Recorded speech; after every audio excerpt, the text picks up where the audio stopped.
Hello, I'm Lisa Campion, and this is The Miracle of Healing on Empower Radio, where conscious people come together to explore the world of healing and heal the planet one person at a time. And what if your love life was like a perfectly aged wine, vibrant and full of life? We have today here author and vintner Bonny Meyer as we discuss her beautiful story of love, loss, passion, and grief set in the romantic era of the Napa Valley as it rose to world-renowned fame as a wine center. And this is a beautifully sweet story that Bonny really shares deeply in her book, Perfectly Paired, how the process of love and life and loss polished her just like a fine wine. And we're lucky to have Bonny. She's very accomplished. She is the principal of the Meyer Family Enterprises, which is an investment company dedicated to the regeneration of the planet and society. And she and her husband Justin were the owners of Silver Oak Cellars in the Napa Valley for a long time, and that's sort of what the center of her book is about. So welcome so much to the show today, Bonny. Thank you very much, Lisa. Good to be here with you. Yeah, thank you. So how did you tell us a little bit about how you came to write this beautiful book that's about loving and losing your husband, Justin? Actually, when I first met Justin, he was a monk. And so many people asked me to write the story of our meeting and our romance and how and why he left the monastery. So that's what, so for decades, people have been urging me to write that story, which I didn't actually want to write. I figured this is my private story. I don't need to share this. And then one day I realized that in sharing that story, I also gave me an opportunity to talk about things I really cared about, which encompass, that I really believe that we all deserve a phenomenal and extraordinary relationship, which was very obvious to others in my relationship with Justin. And from my point of view, it's actually fairly simple, and yet it seems so elusive. I also gave me an opportunity to talk about the alchemy of love and grief and the transformative opportunity that diving into both love and grief are for all of us. Yeah, I really loved how you started out your book that way, talking about alchemy, which is one of my favorite topics, sort of the process of transformation, and how wine is a process of alchemy too. It's sort of this mysterious, like grapes and the yeast on the skin of the grapes begins the fermentation process, and that love and loss and wine were this beautiful sort of allegory of your life together. That's exactly right. In fact, I didn't realize this for a long time, but wine is a classic symbol of alchemy from time immemorial. And because alchemy, in fairly simplistic terms, is taking something ordinary and transforming it into something extraordinary. Right. And yeah, it's like wine, it literally changes the structure of it. It's like starts out as grapes and becomes wine, and it's not the same thing as it was before. Yes, and especially at the hands of a great viticulturist and enologist, it becomes, there can be there's a lot of ordinary wine, and grapes will naturally ferment, but you put it in the hands of a magician, and it can become something that extraordinary. Sometimes I talk about the nectar of the gods. A fabulous wine is just out of this world. Yeah. And going back to how you met Justin, it was quite amazing, sort of this synchronicities that happened, that lined up, that you met, and he was a monk, and there was a while you were considering even becoming a nun, and tell us a little bit about how you tempted him out of the monkhood. With the power of your love. I didn't intentionally tempt him. But here's basically how it went. We met each other on his birthday. The young man that brought me to the party said, "Bring your guitar." Brother Justin, and I spent all night playing music, as it turns out, after the birthday dinner, and so we were instant friends, but we actually struggled for about 5 years. After a number of months, we kept spending time together, and after over a number of months, we realized we were in love with each other, but we couldn't and wouldn't do anything about it. And just we were dedicated to the idea that we weren't going to be together as a couple. And in retrospect, those 5 years, even though they were so difficult to really fully, we were both fully open to each other in love and admiration and respect.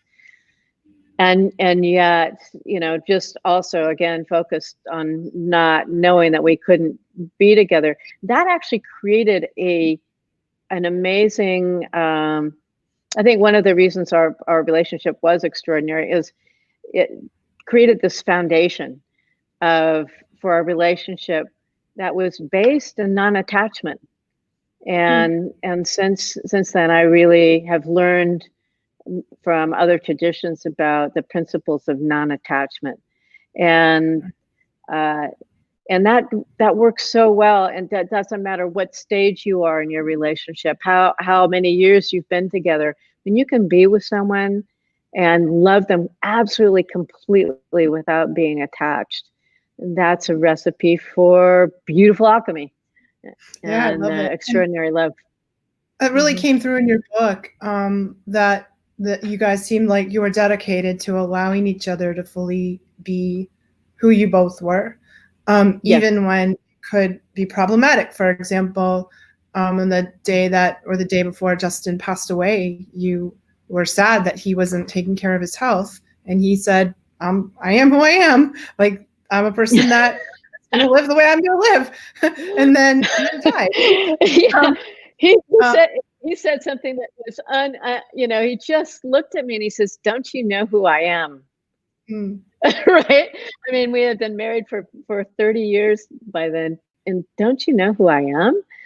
And that really struck me and just blew apart this concern, legitimate concern I had for him, and said, "Yeah, that's right. That's who you are." Right. Wow. And you start the book by talking about how he passed, and sort of the beautiful signs and connections, like your state of mind and the beautiful signs and connections that you had with him after he passed. Is that something you can share a little bit with us about what that was like for you? Absolutely. I would love to share that. And one reason is it gives other people hope when they're with a partner who they're losing to illness, or have just lost a partner, to know that the relationship continues and the connection continues. When Justin died suddenly of a heart attack, so neither one of us had any warning, and when actually I could tell the moment that he died, and I had read books on near-death experience, so I really had enough, even in that tragic moment, I had enough peace of mind to have reverence for this spirit and to see and feel his spirit leaving his body. And so his death, as awful as it was a really a sacred, very deeply sacred experience for me. And then the next day, my daughter had been away, and she traveled. I called her. She traveled by plane to come home. And that night, I was sitting on the bed next to her. She was in the bed where Justin usually would sleep. And we were quietly talking. And there was a little fountain in a niche across the room from where we were, about 10 or 12 feet away. And as we were talking, a pebble from that fountain flew across the room and landed at my feet. And Holly and I both looked down to the pebble, and then we looked at each other. Then we looked down at the pebble again and looked at each other. We did that again a third time. And then Holly just looked at me and she said, "Hi, Daddy." And it makes me cry every time I tell that story. And we just knew. I mean, there's no other way, that this pebble, we knew it was him. We knew it was him just saying, "Hi, I'm here. I'm here with you." And the very next morning, there was a hairdryer on the side of the bathroom wall that was one of those old hotel hair dryers where you take the nozzle off and the hairdryer goes and you dry your hair. And Justin hated it because he was always hitting it with his elbow, and the nozzle would come off. And that next morning, I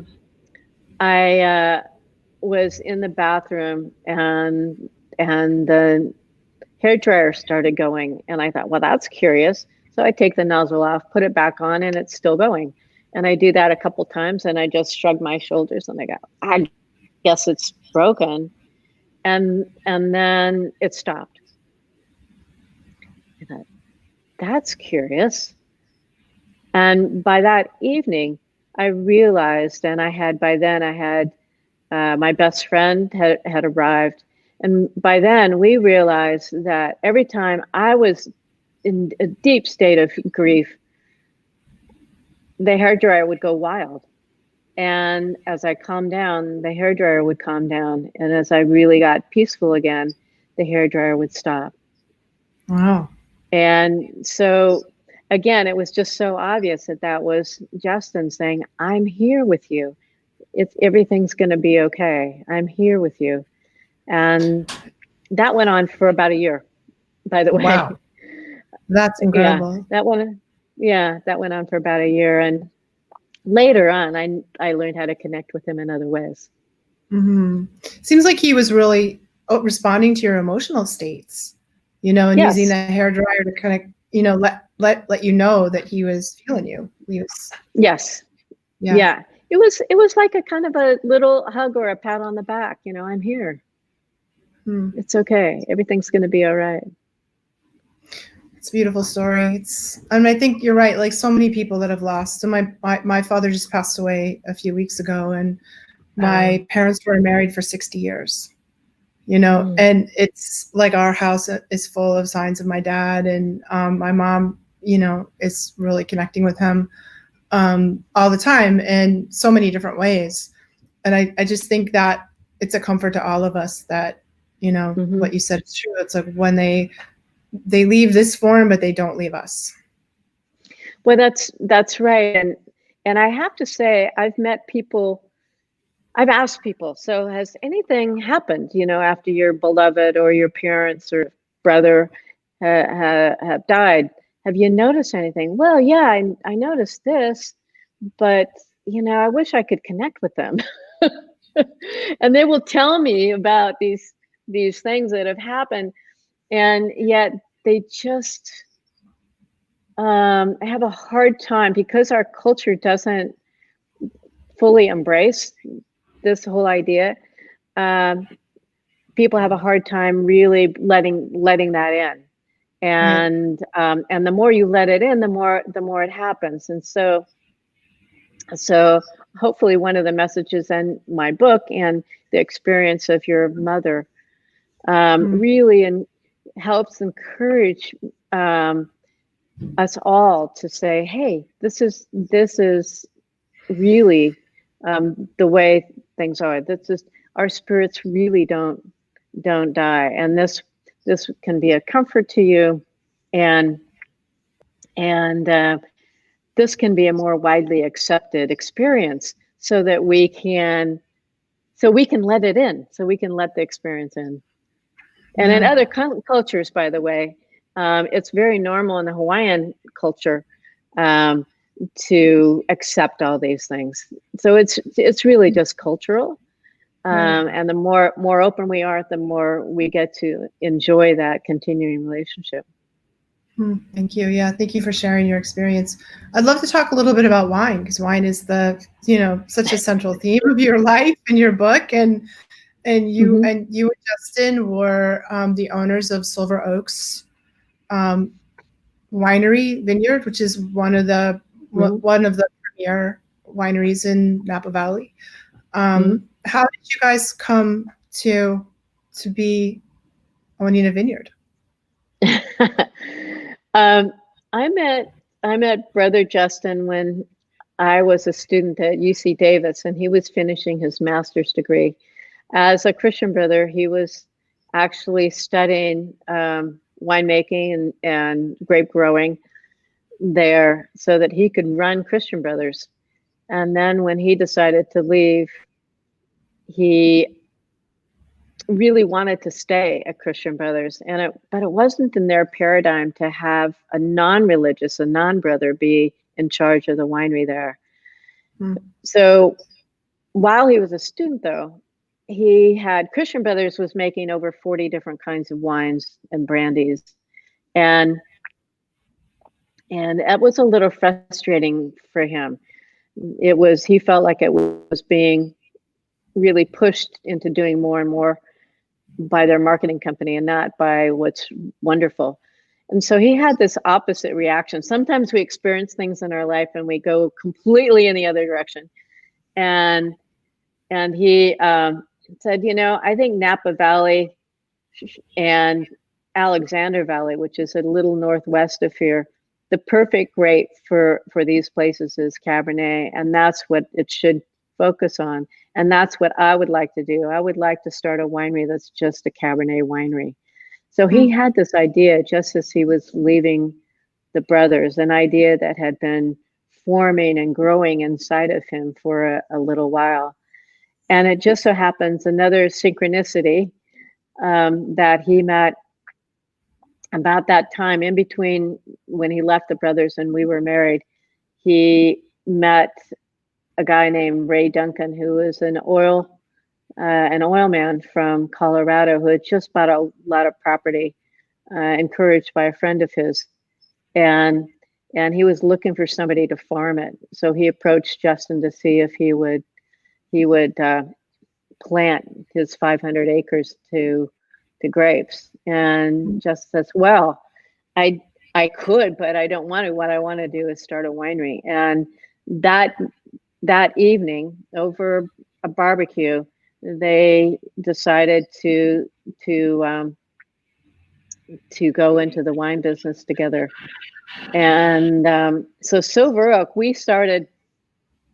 Justin and I thought we were going to do this gradually with just a few dollars here and there, and having Ray Duncan as our financial partner made it so that we could grow faster and establish Silver Oak sooner. And so Silver Oak, dedicated to just one wine, just dedicated to Cabernet. And the first grapes were crushed the same week we were married. So we just jumped right into it. Yeah. And Ray was a fabulous partner.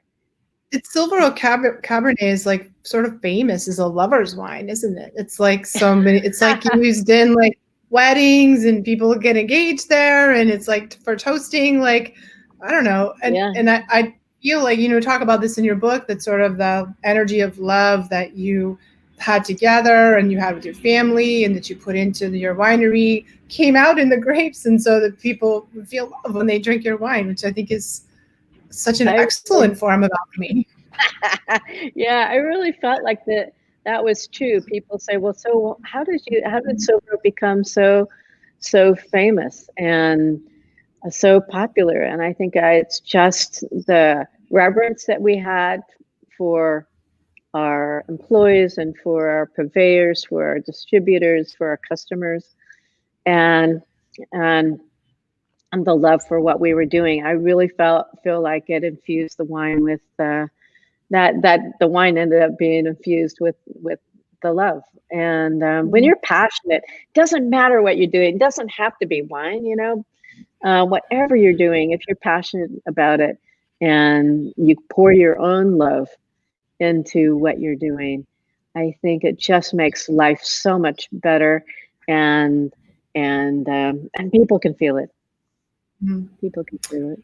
And what wisdom do you think that you have for, you talked in the beginning of your book about how some people are very blocked from love, very blocked from passion. How could you advise somebody who would like to have a love affair like you have, or a love affair with life, with wine, with their life purpose, with their life partner, all the ways that you've been able, sort of stunningly and miraculously, that you've been able to engage in the world on all those levels, and with your children, like it's every aspect of your life has this passion and love to it. What's the secret? How can we do that?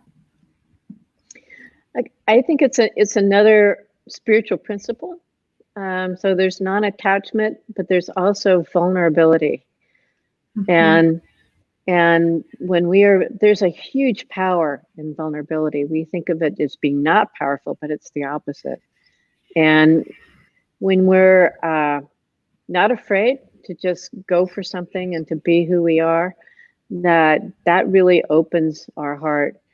I would also say, by the way, that I talk a lot about grief in the book, and so many of us are experiencing grief, whether it's loss of a loved one, or loss of a job, or loss of life the way it was, 6 months ago. All that loss, that grief, actually opens your heart like nothing else can. That is the gift, at least what I found, the gift of grief. And by being vulnerable and by opening up to these things, it allows for the amazing to step in, and allows for that alchemy to transform our hearts and souls. It's beautiful. Then wonderful advice. I was feeling when I was reading your book. It's like these are people who love in an unabashed way, 100%, without knowing you're going to get hurt, knowing that there's going to be loss and grief and change, and yet still giving fully to it. And that, I thought it was very lovely, very inspiring. Yeah, you just do it anyway, right? No guarantees, right? We're all going to face loss. No guarantees. And I would say, again, in retrospect, fearlessness has served me well. It didn't do so well on the ski hill. I've hurt myself a couple times, but in general, fearlessness is really has really fueled an amazing life. Yeah, Bonnie, you're such an inspiration, and your book, Perfectly Paired, is just lovely. It's so heartwarming and lovely. So how can people find it? People can find it on my website, bonnymeyer.com. You've got it up there. They can buy it there. They can buy it on Amazon. And then there's another site called bookshop.com, which is an Amazon competitor. They can also find it there. So it's everywhere. That's great. And you also are part of this foundation that you're working with now that's sort of has very strong ecological intentions. Meyer Family. Right. Yeah, Meyer Family Enterprises. You can find Meyer Family, mfenterprises.com is my business website. And if you're interested in regenerative investing or farming, it's all there. I'm still in the farming business. Growing wine is growing grapes, which is just farming at the end of the day. Right. Wow. Well, thank you so much for writing your beautiful. And I just wanted to say, like, when you talked about vulnerability, just to really applaud and admire your vulnerability and writing so open-heartedly, so transparently, and sharing like so deeply your process of alchemy and transformation and the relationship that you had with Justin. It's really beautiful, and I think so inspiring, so rare and precious. So thank you for writing such a raw and beautiful book. You're welcome. And wanting to encourage others to deeper intimacy, I realized that I Mm. needed to be right in a very intimate way. Right. Thank you. So, Thank yeah. you so much for being with us on the show today, Bonnie. Thank you, Lisa. It's great to be with you. Thank you, and thank all of you guys for tuning in and listening. If you want to find out some more about me, you can find me on my website, lisacampion.com. And we are just pleased as punch to have you here with us today on The Miracle of Healing, where we're healing the planet 1% at a time right here on Empower Radio.